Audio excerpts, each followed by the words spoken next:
नमस्कार, बहुत स्वागत है आपका। भगवान शिव श्रावण के महीने में आपके हमारे घरों में रहते हैं, शिवालय में रहते हैं। कहने का तात्पर्य शिव पूरे परिवार के साथ पृथ्वी लोक पर रहते हैं, अपनी भक्तों की मनोकामनाओं को पूरी करते हैं और उनके हर कही अनकही बातों को वो सुनते भी हैं। इसलिए सावन के महीने में पवित्रता के साथ रहना चाहिए, मन में दुर्विचार दुर्भावना नहीं रखना चाहिए। तो आज चूँकि हम चावल की चर्चा कर रहे हैं, तो भगवान की पूजा में आप जब भी चावल उनको अर्पित करते हैं, याद रखिए वो टूटा हुआ ना हो, जिसको हम अक्षत कहते हैं, यानी बिना टूटा हुआ चावल। चावल के अगर आप 108 दाने रोज शिवलिंग पर अर्पित करना पूरे सावन के महीने में शुरू कर दें, यानी कि पूरे सावन के महीने में अर्पित करें, या आपकी मर्जी पर है, आप जितने भी दिन बचे हुए हैं उतने दिन आप कर सकते हैं। अगर 108 दाने आप ना भी कर पाएँ तो कम से कम चावल का एक दाना ही अर्पित कर दें। पर 108 दाने की महिमा थोड़ी ज़्यादा है, तो आप पहले से उसको चुनकर अच्छे से बीन कर अलग अलग जगह आप चाहें तो किसी कागज़ की पुड़िया में आप उसको रख सकते हैं, ताकि आपको पूजा करते समय दिक्कत ना हो। याद रखिए टूटा हुआ चावल बिल्कुल भी नहीं हो। तो शिवलिंग पर चावल चढ़ाना बहुत ही शुभ फलदायी है। और यदि आपके पास धतूरा का पुष्प नहीं है, किसी भी तरह का आंकड़े का पुष्प नहीं है, तो सिर्फ आप शिवलिंग पर 108 दाने अक्षत चढ़ाना शुरू कर दें, तो आपको असीम फलों की प्राप्ति होती है। क्योंकि जो व्यक्ति अक्षत अर्पित करता है शिव को, उनको धन वैभव सम्मान से उनकी झोली भर देते हैं शिव। तो यदि आपके घर में आर्थिक समस्या है, घर के मंदिर में आपको लगता है जैसे कि घर में मंदिर है और आप पूजा पाठ भी करते हैं, लेकिन आपकी मनोकामना पूरी नहीं हो पा रही, तब एक छोटा सा काम करें। आपके घर में अगर शिवलिंग है, शिव जी की तस्वीर है, तो पूरे सावन महीना आप 108 दाने करके चावल अर्पित करें और अगले दिन सारा चावल इकट्ठा करके एक पात्र में रख लें, डब्बे में रख लें। जब सावन माह खत्म हो जाए तब सारा चावल के दाने को आप या तो किसी चिड़ियों के निमित्त डाल दें, लेकिन छत पर मत डालिएगा, किसी पौधे के नीचे डाल सकते हैं, या फिर आप किसी व्यक्ति को दान भी कर सकते हैं इस चावल को, या आप पास के मंदिर में शिव जी के मंदिर में रखाएं तो उत्तम है। धन की कमी नहीं होती ऐसा प्रयोग करने से। देवताओं का प्रिय अन्न चावल है और इसी कारण से देवता भी इस चावल के अर्पित करने से प्रसन्न हो जाते हैं। लेकिन चावल जब आप अर्पित करते हैं तो उसको आप थोड़ा सा कलर कर लें, लेकिन शिव जी को आप प्लेन चावल अर्पित करेंगे, उसमें कलर नहीं करना। हाँ, आप चंदन लगा सकते हैं, लेकिन बाकी देवताओं को कुमकुम या सुगंधित द्रव्य लगाकर ही अर्पित करें। अब देखिए, कभी कभी इष्ट देव के नाम से अगर आप अक्षत अर्पित कर देते हैं तो जीवन में सुख सौभाग्य बढ़ता है, धन की कमी नहीं होते। इसलिए शिव जी की पूजा में चावल जरूर प्रयोग करना चाहिए। जब आप शिव जी के समक्ष दीपक जलाते हैं तो दीपक के नीचे भी 2-4 दाने चावल रखकर फिर आप दीपक जलाएं, और शिव जी के सामने या फिर आप बिल्वपत्र के पेड़ के नीचे, पूरे सावन अगर आप चाहें तो आप बिल्वपत्र के पेड़ के नीचे एक दिया जला सकते हैं शाम के वक्त। और इस दीपक में 2 बाती होगी, घी का दिया होगा, मिट्टी का दिया ले लीजिएगा और उसमें एक चावल का दाना डाल दीजिएगा। आपकी समस्त मनोकामनाएं पूर्ण होगी, किसी भी तरह की कोई भी समस्या हो, क्योंकि बिल्वपत्र के पेड़ की महिमा बहुत है। माँ लक्ष्मी उनसे प्रसन्न रहती हैं जो व्यक्ति रोज एक बिल्वपत्र अर्पित करता है।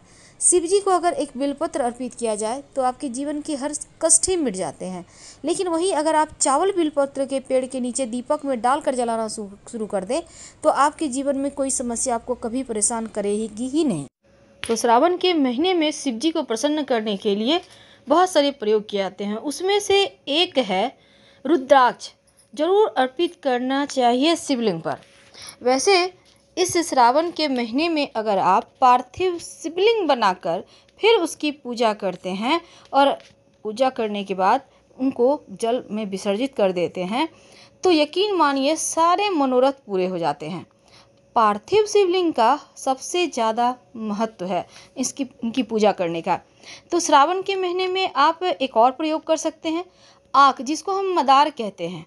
मदार के जो पौधे होते हैं, जो इसके पत्ते हैं, मदार के पत्ते अगर आप ले लें, कम से कम 11 ले लें, 5 ले लें, और उसको बांधकर सफ़ेद धागे के सहारे बांधकर उसका माला बनाकर शिवलिंग पर अर्पित कर दें, तो रोग कष्ट चोट मुकदमे जैसी चीज़ों से रक्षा होती है।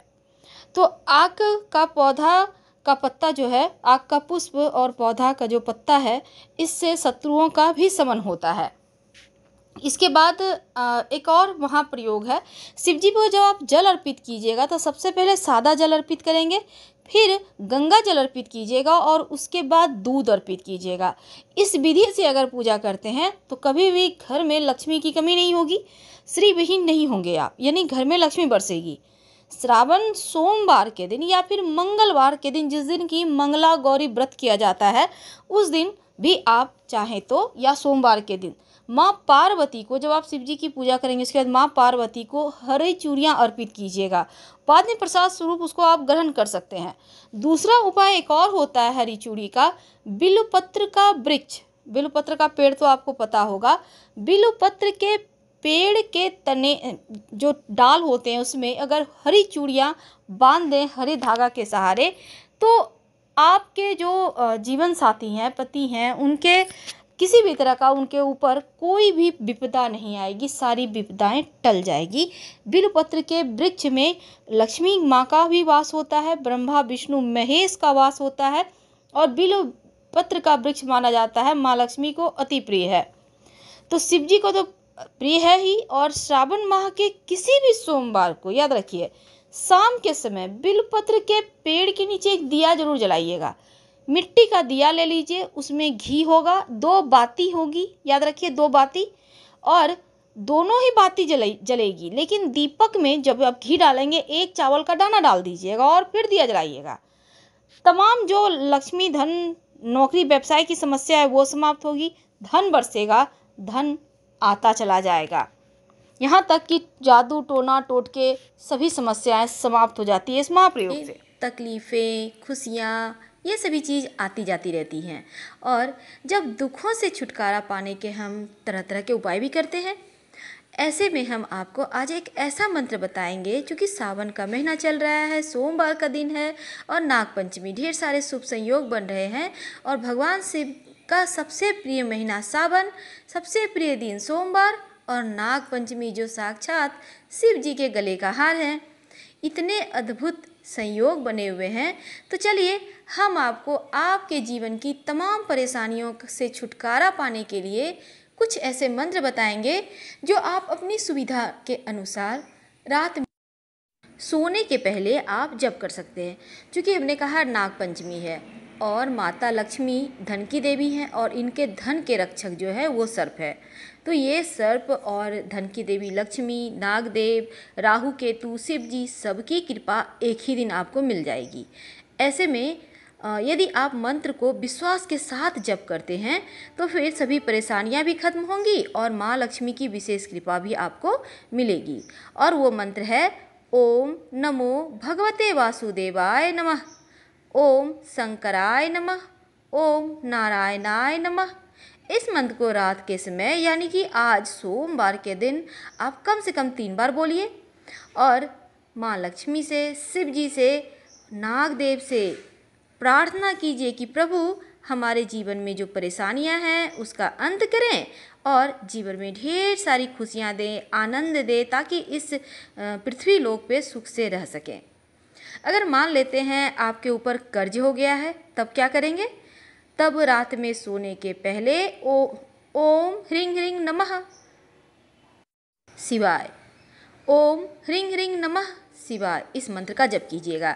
इस मंत्र का कम से कम 108 बार अगर आप जप करते हैं तो कर्ज से मुक्ति पाने में आसानी होती है।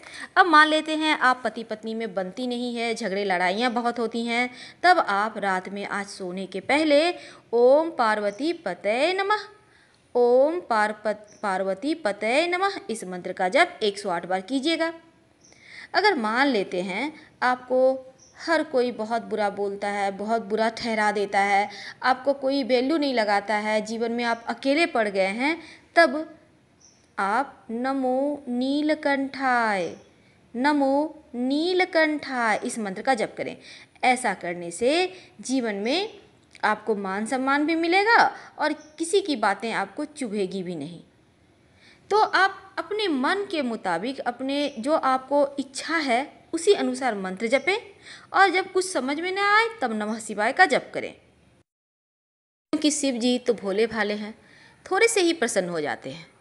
वैसे आप स्वास्थ्य समस्या है तब ओम हौं जुंग सह, ओम हौं जुंग सह इस मंत्र का जप जरूर कीजिएगा, इससे स्वास्थ्य समस्या दूर होती है। अगर वीडियो पसंद आए तो लाइक कर सब्सक्राइब करें। धन्यवाद। हर हर महादेव।